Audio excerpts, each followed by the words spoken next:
Karena kalau dari sisi perdagangan jauh. Meskipun sudah lama dirancang, namun hingga kini kawasan ekonomi khusus di Tanjung Api-Api belum juga terwujud.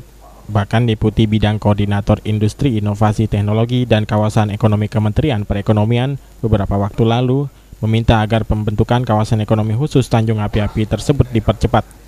Untuk itulah pemerintah Provinsi Sumsel membentuk tim khusus untuk mempercepat pembentukan kawasan ekonomi khusus atau KEK di Tanjung Api-Api.